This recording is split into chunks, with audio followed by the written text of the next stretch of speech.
Bonjour à tous. Lors de cette vidéo, nous allons créer les différentes tâches, différents graph-sets de tâches. Je vous rappelle qu'on avait trouvé 6 tâches. On avait fait le graph-set de coordination de tâches qui est ici. Et on va faire donc les 6 tâches, les 6 graph-sets de tâches. Alors, on s'était arrêté sur ce graph-set. Alors, entre-temps, moi, j'ai un petit peu amélioré. En fait, j'ai pas modifié le graph-set, la structure, mais enfin, du moins, j'ai évité des croisements. Vous voyez ici, là, ça se croise, ça me plaisait pas. On le retrouve ici à la page 2. C'est exactement le même, mais il n'y a pas de croisement. Alors, par la même occasion, ben, on va numéroter les différentes étapes, parce que vous voyez j'ai un 3, moi ça me plaît pas. Je vais marquer ici, je vais marquer des numéros d'étapes. Donc ici ça va être numéro 0, donc on peut pas mettre 2, on va mettre 10. Voilà. Ici la 5.3, on va l'appeler 11 tout simplement, une étape initiale. 5.3 11. Ensuite ici là on va marquer la suite 12, là numéro 12 ici. Ensuite, cette étape était l'étape, là on va marquer 13, cette étape initiale, on fait dans l'ordre. Ça X, je rappelle, ça vient du graph-set de conduite, on verra plus tard. Ça va être l'étape du graph-set de conduite qui va donner l'ordre au graph-set de coordination de tâches de se lancer. Et après, ça, c'est 2,4, on va l'appeler un 14. Et voilà, 14, tâche 4, tâche 5, ok. Bon, c'est tout. Voilà, on a un peu les étapes. Donc maintenant, on va faire un ou deux tâches parce qu'après ça va être répétitif. En plus, c'est pas très compliqué, il n'y a pas beaucoup d'étapes. On va faire que simplement deux graph sets de tâches, la tâche 1 et la tâche 2. Donc la tâche 1, c'était quoi? C'était amenage et positionnement d'un couvercle. Donc le couvercle il est là-bas, il avance ici. Là, il a été déjà avancé. Et après, je le positionne. J'ai mis ici les entrées-sorties. Donc, on y va. On va ici, on va créer, on va mettre ici une page. Donc, je vais l'appeler mon graph set de tâches. Donc, ici, je vais marquer un texte. Ça va être GT1 qui est donc amenage, amenage et positionnement d'un couvercle. Voilà. Donc on va bien sûr une étape initiale. On va prendre ça. Ici, je vais faire. Alors, je sais plus combien je vais en avoir. Je fais ça à peu près, hein. Moi, c'est linéaire. Il n'y a pas de. Voilà. Ici, je vais l'appeler. Je vais mettre le numéro. La tâche 1, je mets le numéro 100. Comme ça, on est tranquille. Numéro 100. Pour la tâche 1, 100, pour la tâche 2, 101, etc. Ensuite ici, ça va être... Ah, il me l'a pas pris, donc on va mettre ici numéro 101. Est-ce que ça me le numérote après? Non, ça, je suis obligé de le faire manuellement. Bon, tant pis. Ici, 102. Alors, je sais pas combien il y en a, hein. Il y en a peut-être plus, hein. On va voir ça ensemble. Ici, 103. Voilà, 103. Voilà pour ça. Donc, je suis ici, les tâches 100. Je suis à l'étape initiale d'abord. Et quand est-ce que ça va se lancer? Ma tâche 1, elle va se lancer quand? Je regarde ici. Elle va se lancer quand j'aurai x1. Donc ici, là, je vais mettre x1. Là, je vais écrire ici x1. Voilà. Ensuite, qu'est-ce que je vais faire comme action? Alors moi, comme action, je vais faire arriver un nouveau couvercle. Donc je vais lancer l'action KAC. Voilà. Donc là-bas, vous voyez, ici, il apparaîtra un nouveau couvercle. Donc on y va, action. Ici, je l'appelle KAC.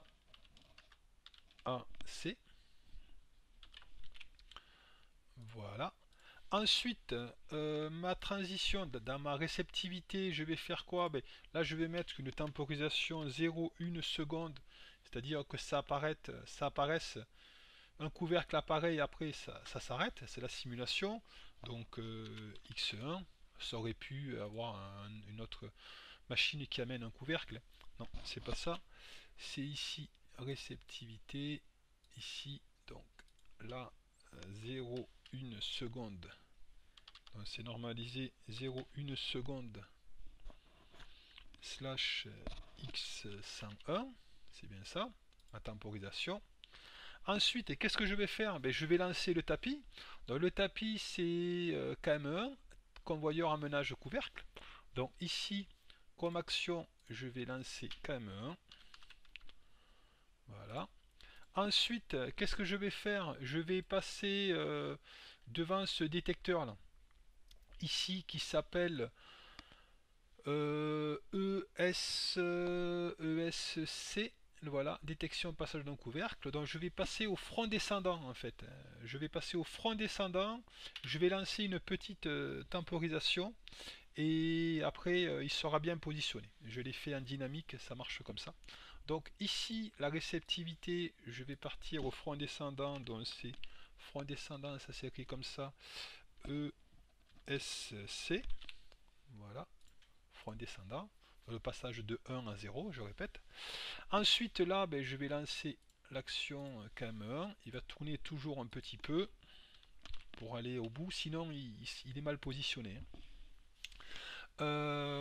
Ici, je mets, mais vous voyez, j'ai pas fini, donc je vais mettre d'autres réceptivités, d'autres transitions, pardon, et d'autres étapes. Voilà, on va voir, il y en aura peut-être trop, on verra bien. Donc, on continue. Donc j'étais ici, KM1, ben, je vais lancer vraiment une temporisation parce que sinon je ne saurais pas quoi mettre ici. Donc on va faire 200 millisecondes de X103. Voilà, je suis obligé de faire ça, hein. C'est très bizarre, mais sinon ça, j'arriverai pas à me buter. Donc ici, qu'est-ce que je vais faire d'autre? Ben, maintenant, ben, je vais, qu'est-ce que je vais faire? Ben, je vais actionner avancer positionneur couvercle, celui-là, là. Là, je vais l'avancer, celui-là, donc ça va bien se positionner, ça le bien, il va bien se positionner. Donc je vais mettre ici, ben, je vais faire un 7, je vais me mettre à 1, donc c'est ici, ici, voilà, donc j'ai fait ça, j'ai fait affectation à l'activation, donc c'est Q4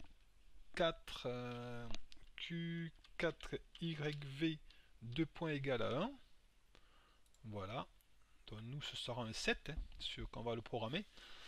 Donc ici je suis là, je suis à l'étape 104. Ici, comment je sais une fois qu'il est bien positionné, je le vois avec un détecteur, il y en a un, c'est E4S1, E4S1, positionneur 4A sortie. Donc ici, dans ma réceptivité, je mets E4S1, E4S1. Qu'est-ce que je vais faire d'autre? Ben là, je vais mettre, j'ai fini, il est bien positionné. Je vais je vais écrire une étape. Alors, je vais la baptiser ici. Je vais le baptiser 105. Et là, 105, ça va être une étape d'attente. Donc, en fait, moi, grâce à cette étape d'attente, je saurai quand je suis X105, ma tâche, elle est finie. Et cette tâche, on le mettra, enfin, ce X105, une fois que ma tâche est finie, ben, je remplacerai X105, on verra ça plus tard. Sur ma tâche 1, là, je mettrai X105, vous voyez, par la suite. On verra ça lors d'un prochain tutoriel. Donc ici, je vais marquer en commentaire, parce que sinon, le personnel de maintenance, il ne saura pas pourquoi j'ai mis une étape comme ça. Là, je vais marquer fin de T1. Voilà. Une fois que j'ai fini T1, là, la réceptivité, alors il y a plusieurs solutions, mais moi, ce que je fais souvent, je fais ça. Alors, on va faire ça de là à là. Ici, il faut qu'on mette quelque chose. Ici, je marque slash x x1. Voilà. Donc directement, ça passera ici. Donc voilà pour ce premier graph set. On va faire le graph set 2. Hein. On va faire, c'est à peu près similaire. Et après, on va s'arrêter là parce que sinon, ça va être trop répétitif. Et bon, il y a pas, c'est pas du tout compliqué. Vraiment, c'est des tâches très très simples. C'est le but. Hein. Le graph set des tâches, c'est voir des petites tâches toutes simples pour après l'appeler avec un graph-set, le graph-set de coordination de tâches, je répète. Donc le graph-set GT2, donc c'est amenage et positionnement d'une base. Donc c'est ici, la base elle va être là, hein, ici, là, elle arrive. Donc je vais le lancer à quelle étape? Je vais lancer à l'étape 2. Elle est passée où? Ici, l'étape 2. Voilà, dans là je mets X2. X2, voilà. Ensuite, je vais faire quoi? Ben, je vais lancer je vais faire apparaître une base. Donc, apparition d'une base, c'est arrivée d'une base, c'est KB. Donc ici, je vais mettre KB. KB, voilà. Donc, ça va être, c'est quasi le même, hein. Je vais mettre une temporisation pareille. Ici, je vais mettre KM2, donc convoyeur aménage base. Voilà, donc c'est le convoyeur ici qui va avancer. Donc ça c'est KM2. Non, ici, pardon. KM2. Ici KM2. Le front descendant de ESB, celui-là, front descendant là, ESB. Ici, même principe que tout à l'heure, ESB, ESB. Ici, ça reste toujours KM2. Voilà. Avec ma petite magouille de temporisation, sinon il ne sera pas positionné. Donc ensuite, qu'est-ce que je vais faire? Je vais lancer avancer positionneur base, donc celui-là, là, ce vérin. Donc c'est Q5YV, je fais un 7, Q5YV, je le mets à 1. Voilà, Q5YV, Q5YV. Ici, on va y arriver, Q5YV, Q5YV. Voilà, 2 points égale à 1, donc affectation à l'activation. Ensuite, comment je sais que j'ai fini? On va voir ici, c'est E, ça doit être E5. Ah, il y a une faute, E5S. E5, E5S, voilà. Donc E5S. Ouais, c'est bizarre, hein, pourquoi j'ai fait une faute? Bon, c'est pas grave. Fait faute de frappe. E5S. E5S. Pourquoi je ne l'ai pas appelé S1? C'est très bizarre. Ensuite, qu'est-ce que je vais faire? Ouais, à mon avis, c'est E5S1. J'ai dû. Je vois pas pourquoi je le mettrais E5S1. Allez. E5S1, c'est celui-là, hein. Ensuite, fin de tâche 2. Ici. Mince. Hop. C'est la fin de tâche 2. Et même principe que tout à l'heure. Donc, je vais pas marquer X1, je vais marquer X2. Et voilà ici X2. Voilà pour cette tâche numéro 2. Bon, etc., hein. Alors, je vais m'arrêter là, parce que déjà ça fait 13 minutes. Je vous mettrai dans la description les différentes tâches, la tâche 3, la tâche 4, la tâche 5, la tâche 6. Mais par rapport à ce tableau aussi que je mettrai, voilà, on peut arriver facilement à faire ces tâches. Voilà pour ce tutoriel.